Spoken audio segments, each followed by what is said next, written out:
This is yet another installment of Doug is 30. I am Nedrick Slam Taplin, and I have my partner in crime herself. Hello, I am Morgan Gill, a junior mass communications major from Jackson, Mississippi. Yes. And today we are here to talk to you about some of the many harsh realities of what comes with staying on an HBCU. Now, we attend the Alcorn State University, but there are various pros and cons that go with being at an HBCU in the middle of nowhere.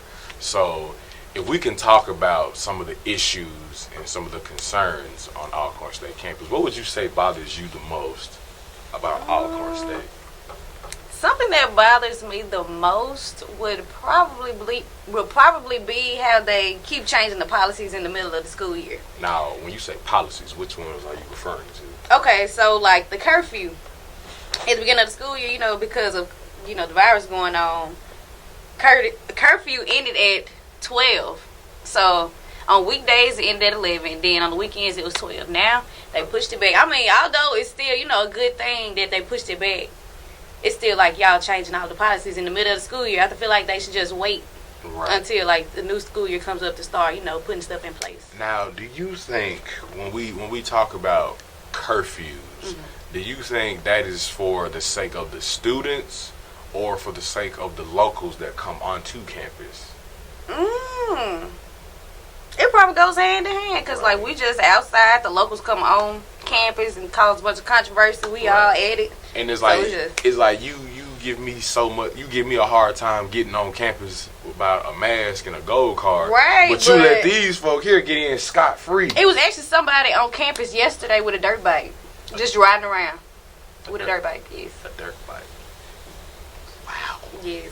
So and that kind of plays into it because when you look at it, ladies and gentlemen, I would say when it comes to campus life, the four major things that are going to pop up are domestic violence, sexual assault, armed robbery, etc., etc., etc. Whether it be all four in one, motion. But I would say the one thing that bothers me the most about this campus is in the year 2019, yes, the year 2019, it was 46.2% of all instances of crime. That whole 46%, 42% was based on domestic violence. Now, domestic violence, for those of you who don't know, is basically when a man, it could be man on man, female on female, man on female, but sometimes in these days in 2020, it's mostly man on female. Now, when I ask you domestic violence, how does that make you feel? Like those two words, help me understand how that makes you feel as a person when you hear about it.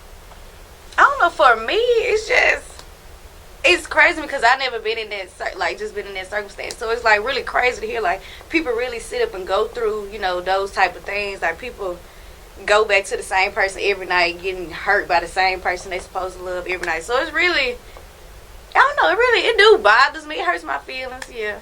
So I'd probably say that. I would say for me, it was harder to fathom that you see people every day, not knowing that they could be dealing with not knowing that they could be going on. Right.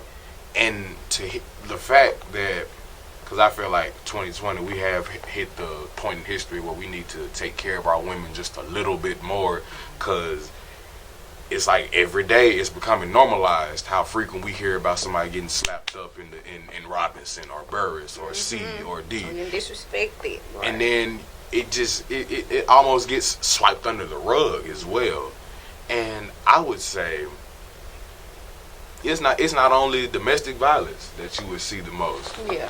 Like we're in the day and age where things are more technologically correct. Yeah. So not only the fact when you hear about it, but it will make its way to social media. Yeah, and so everybody's gonna know. Everybody's going to know.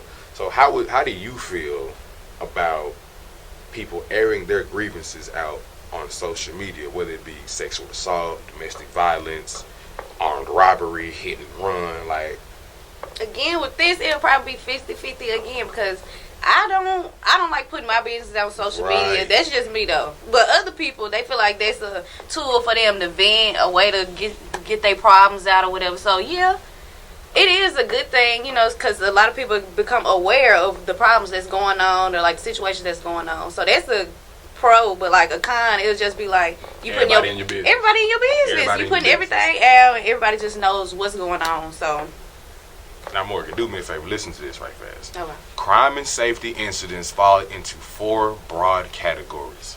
4. Disciplinary actions represented 46.2 of all incidents. Arrests related to possession represented 38.5% of all incidents. Violence against women, hint, hint, represented 3.8 of all incidents. And arrests for major crimes represented 11.5% of all incidents. Now, mind you, this is all on Alcorn State campus in the year 2019. This is on Alcorn State. Wow. And this is I haven't heard about any of that. Now, check this out.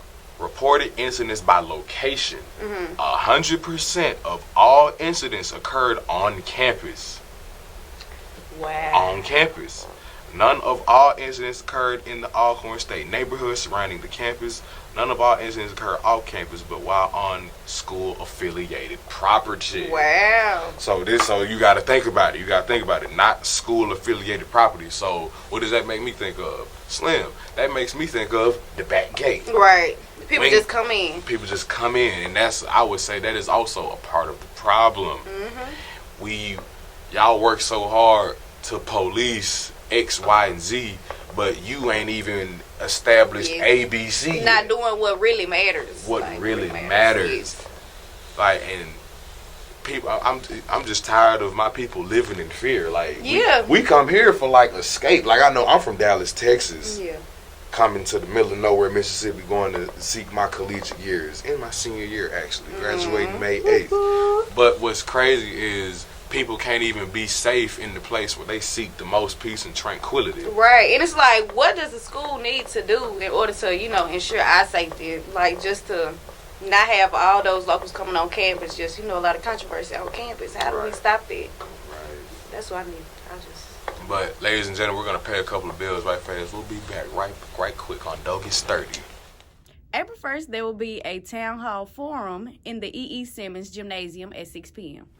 And we're back with the second half of Douglas 30. Coming to you live is Nedrick Slam Taplin and your girl Morgan. And just recently we were talking about the harsh realities of college campuses, especially on HBCUs. Now, this is the part where we kind of establish directory accounts of these various instances on campus. Morgan, would you like to start or tell our story about what goes on this campus? I would, actually. Okay, so the other day, it was a shooting on campus. Behind my dorm behind Robinson. It was said they ran across the bridge and they ended up behind Robinson. They were shooting at each other, running across the bridge, and then they jumped in the car and left. And it's just the fact that Robinson, this is where it took place. The alarm started going off right before it happened. So people had to go outside. People, the alarm just loud. You got to go outside. And then everybody outside, and that's when it happened. Shoot. Yeah, and the alarm didn't go off till a few minutes after that. And then everybody so let me get this straight. Y'all in Robinson. Minding y'all business. Cool. Did y'all get word that they were shooting, or was this just something y'all heard? No, this is just something like I heard it while I was in the bed. I jumped up. Okay, so usually I stay No. Should I say that? I stay inside during the alarms because it's always getting pulled, and there's no reason for them to be getting pulled. So, which is now a felony. Yeah. If you pull an alarm and it's false, it really ain't no fire. It's a felony. It's almost a $750 fine, and you might get arrested. Yes. But continue. Okay, so half of us stayed inside, and then half of the other dorm went outside. It's just whatever you choose to do. So it's just like we didn't know it was going on. So I just jumped out the bed when I heard it because I was like, oh my gosh, they really shooting. So I looked out my window and they was right there driving off. They was driving off real fast. So that's just what I got. Well, I feel like we've all learned a lot today. I feel like we've learned a lot today. Well, ladies and gentlemen, this has been your installment of Douglas 30. I am Nedrick Slim Taplin, the senior mass comm major, and we have had my partner in crime, Morgan Gill. We will see y'all on the flip side, y'all. All right. Peace. Okay.